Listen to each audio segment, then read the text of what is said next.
बुलढाणा शहरालगत असलेल्या आनंदनगर परिसरात पावसाचे पाणी पडताच नाल्यांमध्ये मोठ्या प्रमाणात पाणी साचत असून घाणीचे साम्राज्य निर्माण झाले आहे.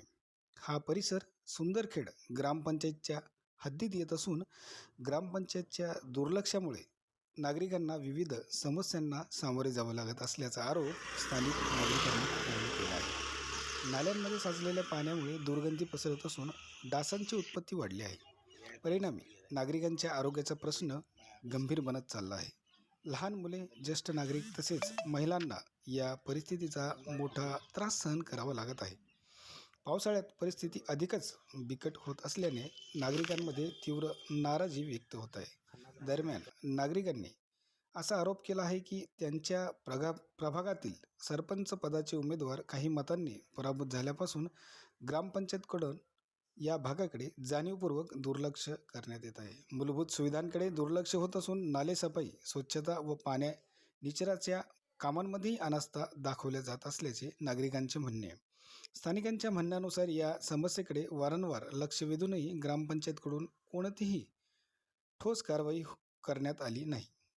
त्यामुळे नाल्यांची तात्काळ स्वच्छता करून साचलेल्या पाण्याचा निचरा करण्याची मागणी नागरिकांनी केली आहे. याबाबत ग्रामपंचायतीने त्वरित दखल घेऊन योग्य ती कारवाई करावी, अन्यथा भविष्यात तीव्र आंदोलन छेडण्याचा इशाराही यावेळी नागरिकांनी दिला आहे.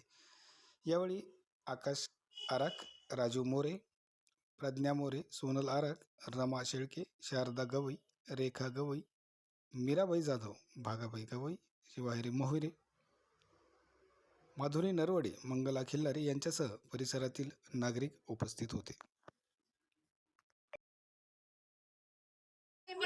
पाणी काढलेलं आहे तर कुठं पाणी हे काढलेलं पूर्ण पाणी नाल्याची सोय नाही. बरोबर आमच्या घरात पाणी चाललंय, आम्हाला हे पाहिजेतच हे काढून. या 2 दिवसात आमचं काय ना काय निर्णय घ्यायला ग्रामपंचायत. नाही तर उपेशनाला बसू, नाही तर मग डुकरं सडतात ना.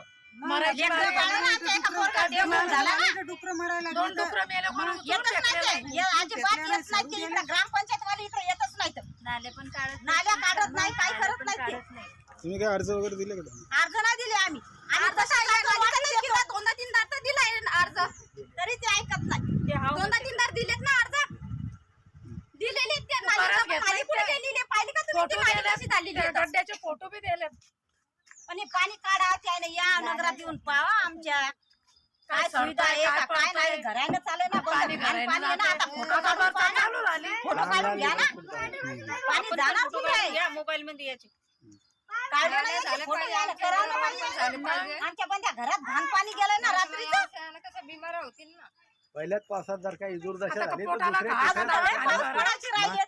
बाकी जाणार कुठे मग ते पाणी? आता पाऊस चालूच होणार आहे ना. चालू म्हणजे हेच ना, आता पहिल्या पाण्यातच असायचं, अजून तर लय राहिले. ग्रामपंचायत या ना, हा निर्णय घ्यायला पाहिजे ना. आपण त्याने कधीच म्हणेल होतं नाली करायची, नाल्या करू राहिलेत का ते पाहिजे. 100 फोन लावून आलो, उचलून नाही राहिला. फोन उचलत नाही ते मोठे लोक, उचलून नाही राहिला काय? त्याचं काही नडेला असलं ना तरच फोन उचलतात. नाल्याच आपले नाही, लेकरं अशी या नाल्याच्या पॅक झाल्या, या नाल्या हे काढतच नाही, येतच नाही ते.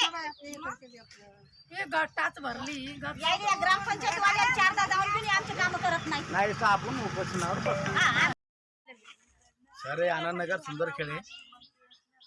आता तकलीफ अशी आहे, तुम्ही बघू शकता माझ्या पाठीमागे जे गटार तुंबेले, हे लहान लहान आमचे छोटे बाळ आहे, लेकर तुम्ही बघू शकता. सर आले आता डेंगू मलेरिया जे होऊ राहिला याचे जिम्मेदार कोण? ग्रामपंचायत मध्ये जाऊ राहिलो आम्ही सतत 2 दिवसापासून. ग्रामपंचायत 11-12 वाजता बंद होऊ राहिली. मग आम्ही हातमजुरीवाले लोक आहे. ह्या जे तमाम माय मावल्या आहे, मै मावशी आहे, मै बहीण आहे, कोणी आहे, मग यायनं किती वाजता जावं तिथं? काय मागणी काय तुमची? मागणी सर हे तुम्ही गटर पहा सर, हे जे गटर आहे याचे जिम्मेदार कोण नाल्या आहे? पाहिजे, ते पाणी तुम्ही काढून पाहिजे. सरपंचानं आम्हाला आश्वासनाचं भरपूर दिलं की तुम्हाला स्वच्छ पाणी भेटल. हे झालं.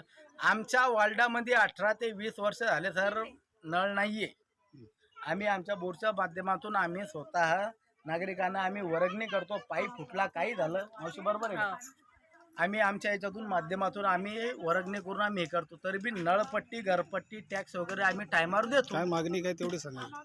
मागणी आमची अशी, हे नाल्या करा सर. घरात पाणी चाललंय. ग्रामपंचायत वाल्याला आम्ही सांगितलं आज पहिला पाणी पडला, आपण पाण्याला शिवा देत होतो. आज पाणी पडला, रातचा पाणी पडला सर. तर तुम्ही पूर्ण घरातून पाणी चाललं सर आमच्या. हे नाल्या वगैरे कोण काढणार आहे सर? हा का याचा अर्थ असा आहे दलित वस्तीवर तुम्ही अन्याय अत्याचार करू राहिले. हा मोठे मोठे घर घ्या तुम्ही सर, बाजूला कॅमेरा दाखवू शकता तुम्ही. त्याच्या घरी काहीच नाही सर. हा सरपंच हा झोपी गेला का?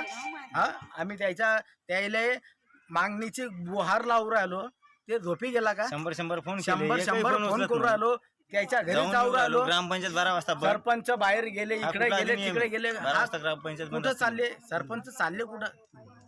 हा आम्ही त्याले प्रतिनिधी निवडलं ना सर, मग हे चालले कुठं आहे? हा आज इथे डुकरं वगैरे सोडून राहिले. हे आमच्या मेले तिथे 2-3 डुकरं. हे आमच्या लेकराच्या आरोग्य बाळाला धोका नाही का सर? तू भरायची इच्छा आहे का? तुमची तरी इच्छा आहे का? तुमची इच्छा आहे का सर? तर वास घ्यायची. वास पा सर, तुम्ही किती उराला. तुम्ही याचा काहीतरी तोडगा करा सर, मी हात जोडून विनंती करतो. अन्यथा नाही येता आम्ही त्या आमरण उपोषण बसायला तयार आहे. बसायला तयार. तयार. ग्रामपंचायतला आमरण उपोषण आमचं ठाम बसल. थांब बसू आम्ही सर.